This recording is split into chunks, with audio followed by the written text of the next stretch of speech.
Okay. Yeah, we Thank knew you. you were coming on. Thank you. So has everyone had a chance to review the minutes? Are there any, I guess the item has to be moved.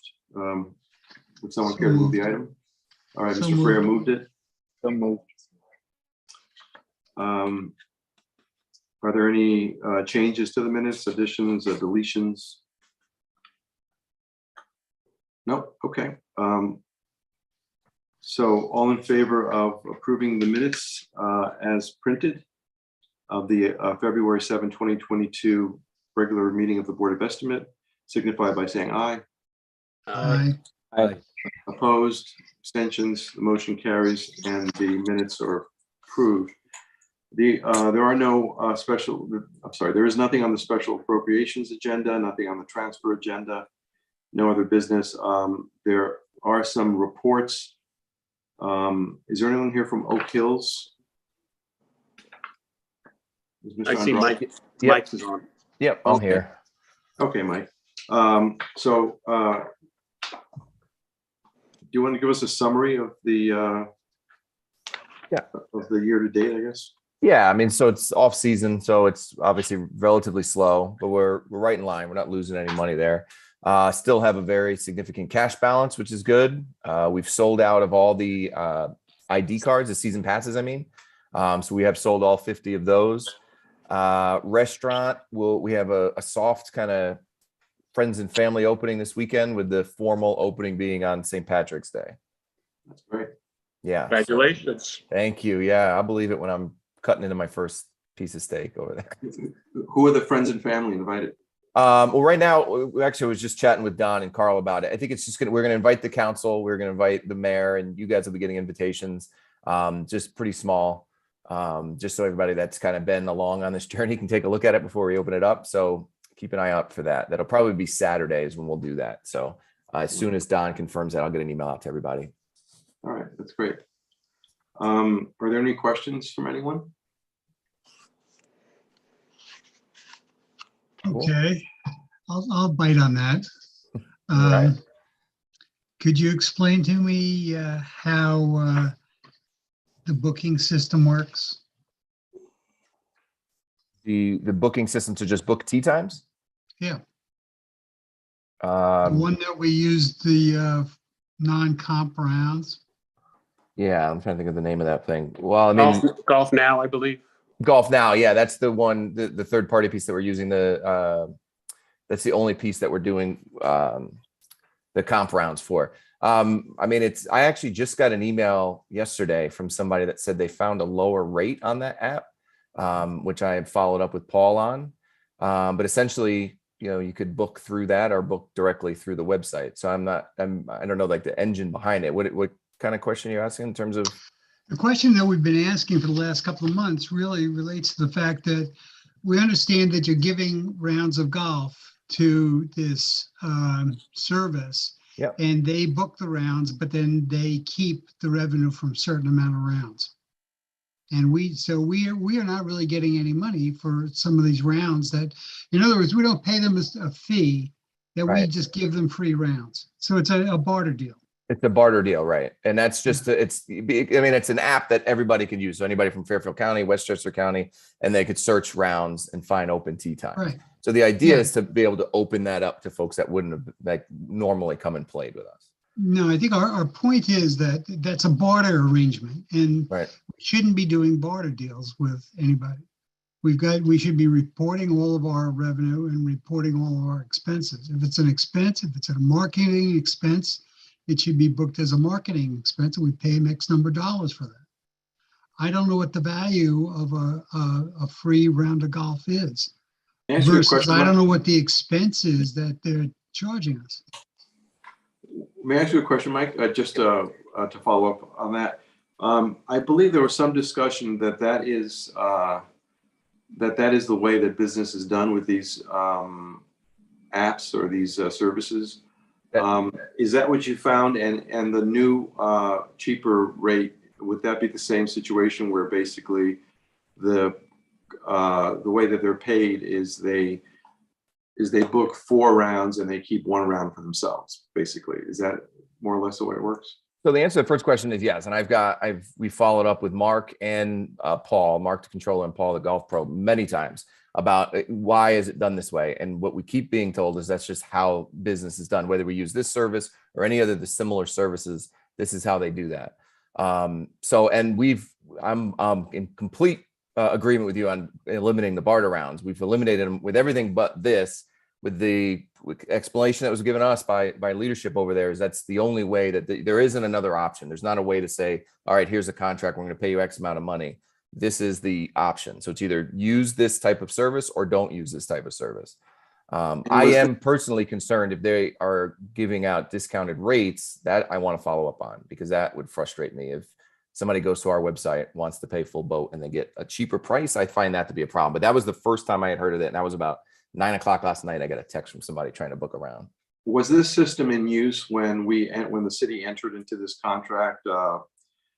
This loan agreement that basically the city would be paid back X number of dollars per round and X number of dollars from the overall revenue, or like X percentage from the overall revenue. It's been around since I joined in June 2019. It's definitely been around since then. And I think that was around the time that this contract. So I'll confirm that. But my guess is that, yes, it was in place prior to. So if it was in place prior to us entering into this agreement, where you get $2 per round and 1% of the overall revenue, then those were the facts at the time that the agreement was entered into. I'm not sure that there's anything that we can really do about it, because that was understood to be, I mean, it should have been understood. Maybe no one understood it exactly, but it was the way business was done at the time. And I wasn't involved in those meetings, but both Carl and Mark have mentioned that this topic did come up in those initial, and I could forward emails over on that, but I asked that exact question, whether it was this service or other, whether it was another company or this particular company. And that was discussed during those contract negotiations. Now, I don't know if there's minutes taken of that. I wasn't in there, but that's what I was told. But as long as the system was in place, we knew or should have known that was happening. And that was when we negotiated the $2 per round and the 1% overall, that took into account that there were these comp rounds, or it should have, because the information was available at the time. Yep. And I asked that direct question, and that's the answer I got. Yep. Okay. But that should be recognized in how we calculate what the revenue is then. I mean, you just can't have those additional rounds, even though they're probably not that significant. But revenue is revenue, and that's what the city should be paid for. Those are revenue rounds. I mean, we're selling rounds of golf. If we have to pay the equivalent of rounds of golf, that's fine. Okay, so that's a dollar amount, but we still own the equivalent number of rounds to the city at $2 and change, whatever it is. But apparently that was, I guess the problem from my point of view is that was the case when the agreement was entered into. If that's true, then I don't know that and then we sat on our hands, and then the city sat on its hands for X number of years without seeking some sort of clarification or enforcement of its own understanding of how it should be compensated per round. And I think that presents a little bit of a problem. Yeah, and I don't think when we entered into the agreement, when the city and the golf authority entered into it, I don't think anybody really thought too much about it. I don't think that, we've been looking at these, I don't know how long, as long as I've been on the BET, we've all been looking at these things. And finally, the penny dropped about a year and a half ago. We said, wait a minute, what's all these barter rounds? What are these comp rounds for? And then we get into the whole barter issue, which just doesn't make any sense at all. And I can't believe that, the city would have even recognized or taken that into consideration as part of the original arrangement that was set up. So I don't know, though. I don't know. Yeah. I don't know what was said, who signed what or did what. I was told that it actually was discussed, the barter rounds was discussed. Again, I wasn't there. I don't know if there were minutes taken during that, but I was told that this was something that was in place and that it was discussed during those negotiations. I know, Mike, you and I could have this conversation for the next 3 hours. Yeah. I Right. wasn't there, you weren't there. But no, You no, know. but that's precisely why the fact that the system was in place at the time that the agreement was entered into is critical, because all we know is that there was an arm's length negotiation that went on. Presumably, there was full disclosure, or there was disclosure as to how this whole thing operated. And based on whatever information was available, whether or not we availed ourselves of that information or not, we entered into this agreement. And then for years following the agreement, we didn't seek clarification or seek to enforce our view. Now, the view that we now have, or at least the view that you have, we didn't seek to enforce that for a long time. So, and then you add to the fact that that is apparently the way all these systems work. I don't know that there's I can't believe that they all work that way, to be quite honest with you. I mean, I've spoken to a couple of other people. There's a couple of other, I don't know the name. Mike, do you know the name of the company that sent you another bid? I don't know. I don't know that we've ever gone out to bid on it. It's just been in place. But I would, go ahead. I do know for a fact that there are several different companies out there that offer this kind of service. And as Henry said at one of our meetings, is that this isn't the most complicated system in the world, that we could possibly even put it out to any number of tech companies under an RFP to find out if somebody wanted to do it for us. So I just, do we have a sense of what? In this day and age, I can't believe that somebody's revenue is, their revenue that this service is getting is based on barter. Okay. I think number one, Mike, do you have a sense of how much we're talking about? $2 around, how much money are we talking about? Number one. And number two, I'm not sure that this kind of granular analysis is, or potentially even micromanaging is really within our purview. I don't believe. That was gonna be my exact point, and I don't know the exact dollar amount. I could ask, but my exact point was going to be, I don't believe that the authority as a whole should be that granular into telling the professionals about who they should choose. Now, we can, if it was a huge impact, and if we come back and say, hey, we're losing out on paying you $20,000, then yeah, I think that's where the authority should step in. But I just think since the current authority has been there, I think part of it is, we're an oversight committee. I don't see this bubbling up to being a huge, miss oversight on us, something we didn't have oversight on because it was what was in place. I could ask Paul, and I'll ask Mark to see if he's got the harder numbers. But in the conversations I've had, they've said it's not a significant amount of money, and that this was all discussed during the negotiations, is what I've been told repeatedly. I don't know. I guess we can go back and pull up. I know there were some folks from the council that are still on the council that were involved in those negotiations, I believe, right, Ed?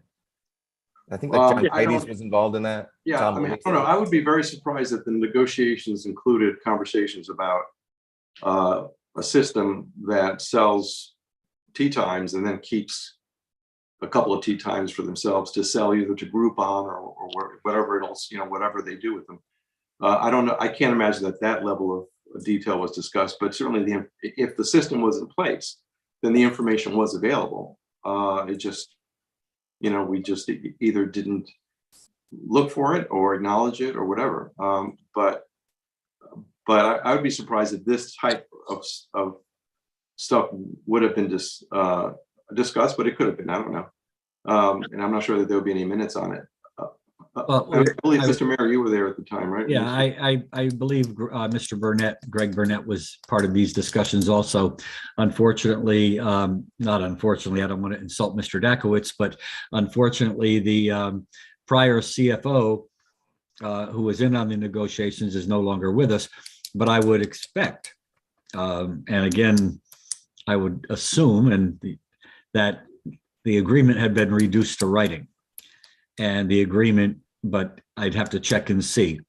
I think the issue is more that there are rounds being played that we are not being compensated for. The city's not being compensated the per round amount that was agreed upon. And I think that's probably the main issue. They are an authority and they have a right to enter into agreements. And if they've entered into this agreement that there's a company that sells the line that reserves tee times online, and then they are given certain rounds to offset the cost. I don't see a problem with that. I think that's probably quite okay. But I think more so we're being denied the rounds that they're selling. We should be getting our per round cost for that. And do we know, are we able to determine what the round, how many rounds they get? Yeah, I would believe so. Right, Mike? Yeah, we have to have, yeah, I'm sure Paul has that number of what we can do. I mean, and none of that stuff hits our, line item. So, it's $2 per revenue generating round. So I get, the stance of the controller is that this isn't necessarily a revenue generating round. It's a round of golf, but it's not a revenue generating round. So the accounting of him trying to figure that out would be obviously very difficult as well. But maybe it's easier than I think. Do you or the authority have a copy of the agreement between the city and you? I do not. Between you mean between the city? Oh, I thought you meant with the golf. I'm sure with we have the authority. Yeah, with the authority. And the authority. Yep, I could find that. Because you use the term. You use the term revenue generating round, and I assume that if you're using that term, it's got to be somewhere in the agreement. Yeah, otherwise, and because then you can make that distinction that this round is not a revenue generating round, which presupposes that there are rounds which do not generate revenue. So it'd be good to have a copy of that agreement at some point. I'm sure the law department has it, but I'll email our lawyer, Randy, and I'll circulate that to the group. Yeah. In addition to that, Mike, this Troy, can you just let us know how many rounds we're talking about for the golf now? Okay. I think we've been, once again, Jim and I mean, we've been both on this council for a while, and we've been asking these basic questions, and we just want to make sure that the city's getting compensated for the rounds that are being played. Money is being made. If you're selling it, you just have to explain it. Once again, I'm not 100% sure how you explained it yet, but I think we need to just know what the numbers are for how many golf now rounds we have. Also, going forward for this year, since the new season is going off, what are you including in what you have the line item as non-revenue rounds? What are you, because we said that the unlimiteds aren't going to be in there anymore, right? That right. Well, it's still going to be in there. Just the way it's being covered. And I think what Mark and Joe were working on is how that was going to be, that additional funds was going to be paid to you as a round. So I think it's either, my thought was quarterly, but it's going to have to be separate. And Mark explained to me it's an accounting thing. It goes over my head, but it will be that would be a separate piece so essentially the way I am understanding it is as we go through the end of the month, here's how many rounds those people played. Here's what that would be, whether it's monthly payments, whether it's within a quarterly payment, I don't know. But it would be a separate piece than this. So it still would show up like this, but on the reimbursement side, those additional pieces would be included. It'd be nice if you could break out how many rounds are played each month, or whenever you give us this report that are from those 50 unlimited players. Yep. We can, so that we can do the math is easy. It will be 2 times, $2 times the total rounds plus those. Because last year, I don't think we included those. No. Yeah. And that should, according to Mark, that's easy for him to do. So that shouldn't be a problem. Great. So one more quick question, Mike. Do you have do we have an agreement, a contract with Golf Now? We do have an agreement with them. I haven't seen it, but I can get it from Paul. Maybe that'll explain how this whole thing works. Yep. I'll email him right now. And I will, when I get that back from him, I'll send that along with the agreement that the mayor was asking for, the actual repayment agreement, to everybody on here. And then, you could pass it along to anybody that might not have been on the call. Okay. Great. Okay. Is there anything else? Do I still get my invitation to the restaurant opening? It got lost in the mail. Mike was going to say it depends. Yeah, it depends on what this email string goes. Now, I'll send. Mayor, you had jumped on after we talked about it, but we're going to have a kind of a soft opening this weekend with, and obviously everybody on the call is invited, the council is invited, with the grand opening being St. Patrick's Day. Great. Looking Excellent. forward. All right. I think I saw Lisa on the call earlier. Is she still on the call? Yes. No, I don't believe. Here. Yes, she's there. Oh, there She's she there. is. Okay, Lisa. Hello. Hi there. I thought you were going to be away, or was that some other time? Tomorrow I teach a class and I'll be joining your meeting, the public hearing at about 7 o'clock, because that's when the class I teach gets out. So I'll be driving back to Fairfield County from Berlin, but I'll be, Oh, no, I thought you were on vacation or something. That's what I was. that's next month. Okay, got it. I'm still Okay. here now, though. All right, fair enough. Do you want to go over your narrative or your report? Yes, I'm happy to report that things are going really well in the tax office after our February end of month report. We are at 97.87% of our levy. That's against our adjusted levy, so it's net of refunds and net of tax credits and things of that nature that adjusted our levy that make it go up or down. We are now in the delinquent enforcement phase of our fiscal year. So we're doing things like we revoke health permits if restaurants have not paid. We're doing a wage garnishment for city and Board of Ed employees who still owe taxes. We sent out delinquent notices earlier this month. We're filing our lien continuing certificates next week.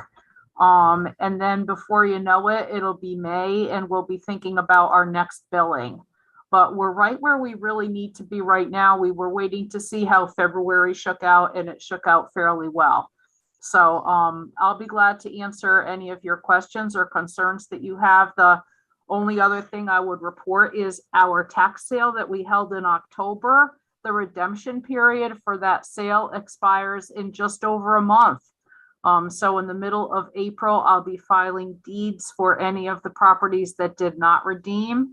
And as of the last time I looked, there were 6 out of the 12 properties in that sale have still not redeemed.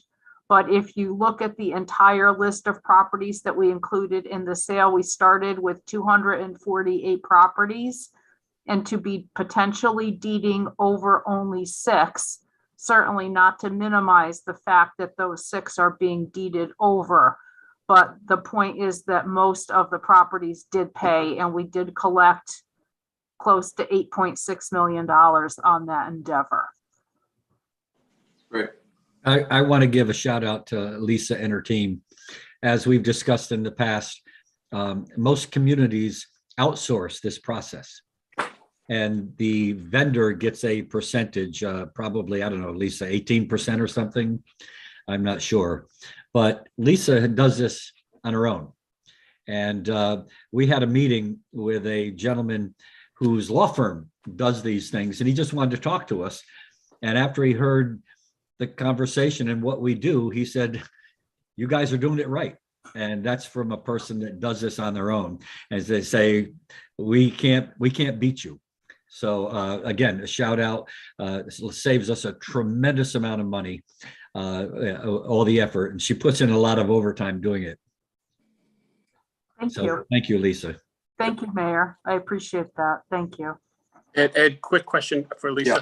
You mentioned, Lisa, that there's employees that work or that live in the city, Board of Ed, and you mentioned about how many people is that are behind or you're putting on liens on their properties? I don't know how many we're putting liens on, but what we typically do, at least once a year, sometimes twice a year, when we are issuing demand notices, we go through the list of full-time and part-time employees that we get from the comptroller's office. There's probably, at this point, there's probably a couple hundred people on that list. However, once we send the letters out and we tell them, if you don't meet your obligations directly through our office, we will be instituting the garnishment. Most of them will settle up for us and we won't have to put the garnishment in place. But for those that don't, we go through our comptroller's office and we place a garnishment. Most of them are relatively small amounts. Yep. Motor vehicle taxes that are typically paid after 1 or 2 weeks of the garnishment. There are a few that are very significant. There are a couple of employees who owe multiple pieces of property. There's one on the list that owes like $22,000. That's a very significant delinquency. And that's part of why we do this at all. Because we feel that if your taxes are paid by the city, that you should not owe the city when your wages are being paid from other people's taxes.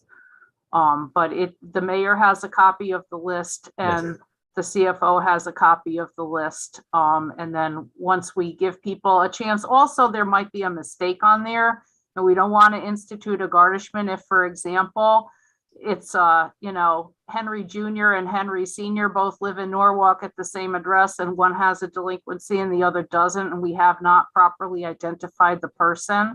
So that's part of why we send that letter out. I hope that answers your question. Right. So it starts off at 200 and it whittles down by the time you get down to what, less than 10%, less than. There'll probably be about 50 on the list. It's usually between 50 and 60. Surprising. Okay. It is, right?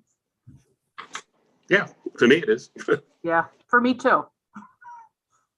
Thank you. You're welcome. Are there any other questions?